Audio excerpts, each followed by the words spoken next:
Hello my crafty friends, it's Beverleigh here over at Crafting Chaos with the 10th day of Christmas for you, and it's my Christmas pudding card. As you can see, this looks to be quite a simple file to put together, and it would be a great project for newbies to the Canvas software, or experienced users could knock this out pretty quickly.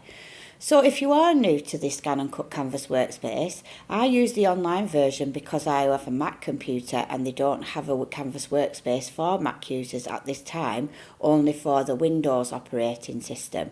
So I'm still using the online version, which may look slightly different from the version if you've downloaded it from Canvas.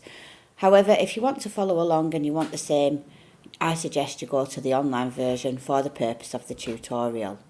Now, this is quite a simple card, so I would say even a novice could attempt this, as long as you follow the steps carefully step by step, and obviously people with more experience would be able to just follow it along quite quickly. But if you are new, I'd suggest you open the YouTube video, watch part, follow it along in Canvas, watch the next part and so on. That way you'll be learning lots of techniques as you go. Alright. As I've said, this is fairly straightforward and I hope you enjoy it. So we're going to get started. So first of all, I'm going to move my pre-made file off the mat so that we've got a clean mat to work on. So the first thing you're going to do is when you go onto the Canvas workspace, you'll see a screen like so. Click on Basic and we want a basic shape, and the shape we're looking for is a circle. We're going to click on this icon, which is the properties, and we're going to resize the shape to 6 inches. And I've got the maintain aspect ratio checked, so it will do it proportionally. So what I'm going to do now is close the properties box, and I've got the circle that I've just brought on selected, and I'm going to hit D on my keyboard 2 times to make two duplicates. I'm going to drag one of the duplicates off to the side, and I'm just going to line them up, the 2 that are left on the mat, so that they are overlapping at the centre. It's not critical how much they overlap, but they need to overlap enough so that they can weld together. So then we're going to select both circles so that we've got this dotted bounding box, which is what we call it. And as you can see, we've got 2 at the moment, and we need that to go to 1. So we're going to go Edit. First of all, we're going to line them up on this vertical axis to know that they're dead central to each other. And then we're going to go Edit, Process the Overlap and Weld. That will weld the 2 shapes together, as you can see. So now, even though we started with 6 because of the weld, we've actually can fit a 6 by 6 card on our mat. So next I'm going to click on this icon, which is to create a line using the node tool. When you go to the corner, you'll see a little bluish square comes up. If you click there and then hold your shift key down, as you pull across, it will pull out a straight line. When you get to the other side, you will see that the little square appears again. Double click at that point to anchor the line, and it automatically selects it for you. Then go on the properties box again, and we're going to be making this line a cutting line and a perforating line, which will form the fold for our card. Now if I click somewhere on the screen, you can see now that we've got that line selected. Well, not selected, but you can see it now on the screen because it's not selected. Now if I click on that and I move it, you'll see that the line moves away from the dotted line, and that's not what we want. So I'm just going to undo that, and if you do the same thing, always remember that you can undo using these arrows. So then we're going to drag right across so that we've selected the base card and the line, and we're going to edit, and we're going to process the overlap, and we're going to say weld. Not weld, I've done it wrong. I'll select that again, misleading you, and we're going to edit and group. That effectively now has made that cutting line that's going around the perimeter of the card and the dotted line for your score line one group, so it can be moved and it doesn't disturb where the actual dotted line is. So next I'm going to bring on this file and I'm going to duplicate it. So I'm going to put my duplicate off to the side, and I'm just going to move this out of the way a little bit. Next, I'm going to click on this arrow here so that I can select a border. And the border that I chose was this one. And all I did was make it longer and a little bit wider to create the actual pudding, if you will. So I'm looking where it's going to be on my Christmas pudding and looking if I'm happy with the position. So I can move it just slightly. If you want to move it by small increments, you can use your arrow keys to be more precise. I've got that line, that new shape selected, and I'm going to also select the shape underneath, and I'm going to go edit, process the overlap and remove the overlap. And what we end up with is this piece here. I'm just going to undo that because I want to make it just a little bit lower. So if you're not happy with the shape you get, always remember that you can always undo and go back a step. So all I'm going to do now is I think I might just go with making it a little bit wider so that I've got a little bit more to play with. And I'm going to go again now on process the overlap, edit and remove the overlap. And what we've got now is two pieces that could form the top of our pudding. And again, if you're not happy, just undo and carry on until you are. So I'm actually wanting to mimic what's already here. So if you can see that they're much closer together, the lines, and that's why I'm struggling to get the actual size. So if this is happening to you, just drag them in until you're happy with the, I'd say we'll call them undulations, if you will. And I'm just making that smaller so that I can replicate it as closely as I can. So I'm just going to now try that once more with my pudding. And I think this time I'm going to go try it a different way. I'm going to process the overlap, and this time I'm going to divide everything. So now if I'm wanting to use this piece, that's fine, and I can delete the rest. So there's different ways you can do this, but anything that you're not going to use, you can delete. So all I'm going to do now is edit, and I'm going to flip that one. So this is forming the top of my Christmas pudding, if you will. So I'm going to make that white. So I'm going to go on with properties, colour and white. Okay, so we're making the icing for the pudding, like so. Okay, so now, and if you prefer it the other way around, there's nothing stopping you from actually having this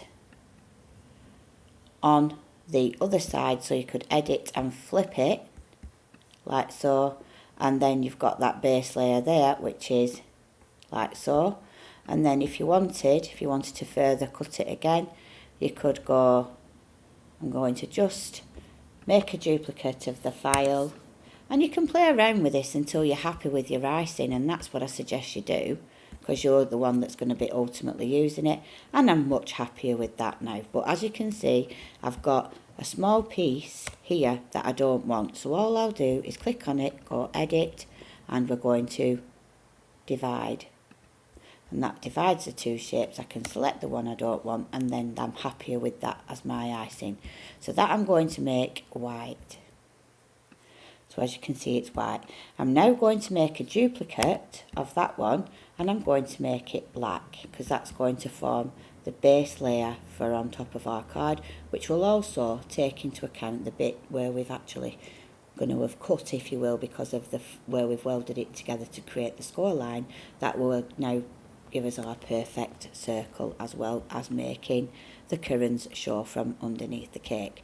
So now I'm going to make the cake like an orangey cakey colour, and I'm going to close that for now. I'm going to go back to the basic shapes and pull on a circle, and I'm going to resize the circle quite small,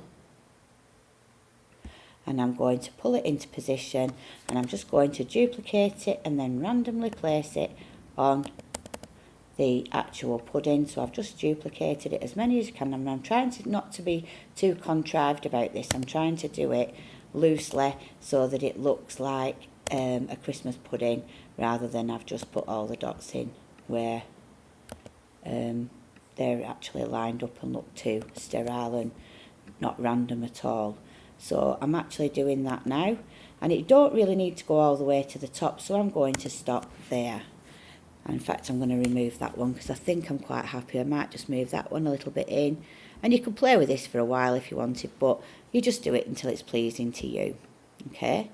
Now, what I'm going to do is select everything that we've just created here, and I'm going to go edit, and we're going to hit this one, process overlap, which is subtract, which will punch the holes out. And when we move it across, you can see now that we've got the black showing through for our Christmas pudding. Okay, so now if I bring the white layer to the top and put that on the top, you can see now that we've got our icing layer that's going to fit on perfectly. And remember, like I say, you can play around with your icing layer as much as you like until you get it just as you wish. I will include both of these files in the download so you can pick the icing of your choice. Now remember, I've said in previous videos, it's a good idea where possible to recycle some of the things that you've already made to save time, and that's what we're going to do now. We're going to bring on one of our days of Christmas, and this was actually the 5th day of Christmas, and if you're interested in this file, please go to my blog and you'll see it in my list of videos.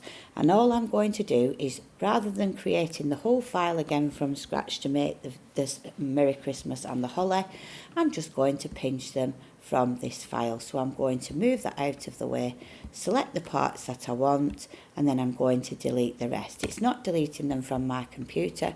As you can see, they're still here. It's just deleting them from this screen. So all I'm going to do now is free rotate. So this little turquoise handle rotates the file, and I'm going to now drag on a corner which will resize the holly proportionally. And I'm going to place that on the top of my pudding like so. It might be slightly bigger or slightly smaller.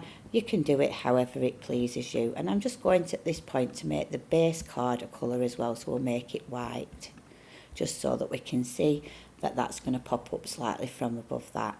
Now, the Merry Christmas was created as part of the 5 days of Christmas, so all I'm going to do is group them, and I'm just going to make them a little bit bigger, like so, by dragging out from the corner to resize it proportionally.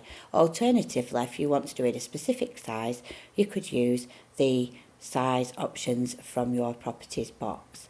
Now, it's my intention to draw the label using my pen, so I'm going to ungroup, make sure that that layer where Merry Christmas is selected is still on a drawing and a fill function. So now I can use my white gel pen to draw my greeting. So now that I've got my file complete, I'm just going to select those, drag them onto the mat so you can have a good view of them. And then if we select everything in the greeting area, so now we've got that, we can move it to wherever we want on our pudding for our greeting. We can make it as large or as small as we want. Just want to make that just a tiny little bit smaller. So again, I can do that quite easily. Now I'm going to ungroup, and then I'm going to pop it back onto my pudding like so. I can use your things, but remember, this is just for the purpose of what you see on the screen. So now I'm going to just take a snapshot of that to include in my video, and then I'm going to move both files on ready for downloading to load up to my blog at beverleigh10blogspot.com.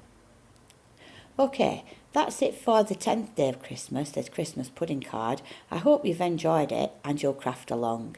I'd love to see your makes. Please leave comments, like, share and subscribe if you've enjoyed the video. And remember, check out my 5 days of Christmas video for help on creating the holly and the greeting. Thanks for watching. Bye.